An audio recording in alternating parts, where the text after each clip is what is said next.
des citoyens. La persécution politique et les violations des droits de l'homme sont donc monnaie courante au Rwanda et celles-ci dissuadent les opposants politiques en exil de rentrer chez eux. Quiconque ose critiquer les politiques du gouvernement est persécuté et qualifié d'ennemi de l'État ayant l'intention de déstabiliser le Rwanda. Aujourd'hui, on entend dire que les groupes armés composés des réfugiés rwandais veulent renverser le pouvoir en place par la violence. Cette situation présente une source de tension constante entre le Rwanda et ses voisins qui ont accueilli ces réfugiés.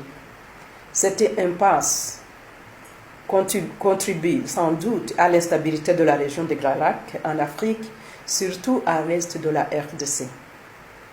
Aujourd'hui, où nous réfléchissons sur le sort des prisonniers politiques et d'opinion rwandais, les maisons, ou plutôt je dirais, les cases chez nos voisins dans l'est de la RDC brûlent. Le feu couve entre notre pays, le Rwanda, et la RDC. Et cette situation nous interpelle tous.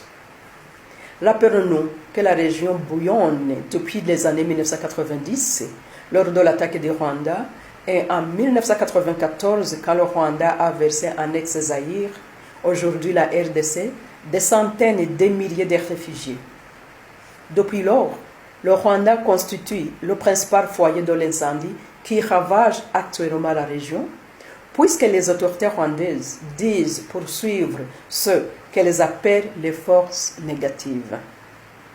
D'après les rapports des organisations de défense des droits humains et autres, ces conflits cycliques ont déjà occasionné la mort de plus de 6 millions de personnes, ce qui est plus que la population de Scotland aujourd'hui. Les violences sexuelles faites aux femmes et aux enfants en RDC ont atteint un niveau où en 2010, l'envoyé spécial de l'ONU pour les violences faites aux femmes et aux enfants en zone de conflit a baptisé la RDC la capitale mondiale du viol. Aucun jour qui passe sans qu'on entende parler des cas de viol en RDC, surtout dans la partie de l'Est de ce pays. Tout le monde parle de ces crimes, mais aucune institution internationale, aucun de ces pays qui se déclarent champions des droits de l'homme et de démocratie ne manifeste la volonté de mettre fin à l'impunité qui sévit dans la région et qui est une des sources de l'instabilité pour toute la région des Grands Lacs d'Afrique. À ce moment, les violents combats se déroulent dans l'est de la RDC, notamment entre l'armée congolaise et le M23, et ces combats ont déjà provoqué des déplacements massifs de la population.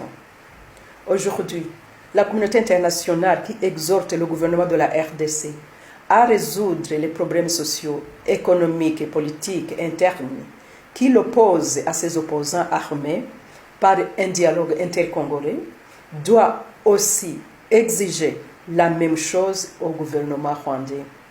Il nous faut un dialogue inter-rwandais hautement inclusif pour stabiliser une fois pour toutes la région des Grands Lacs africains.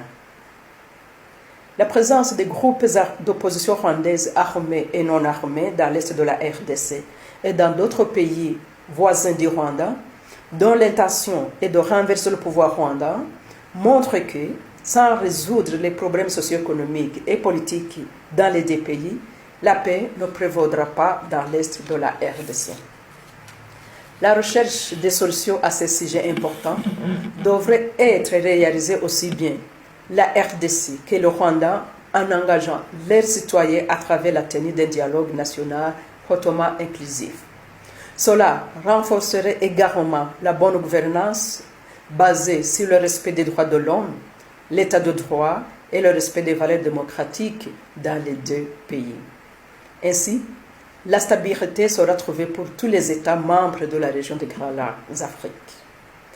Réveillons-nous donc et travaillons ensemble pour la paix et la stabilité durable en RDC et au Rwanda. Je vous remercie.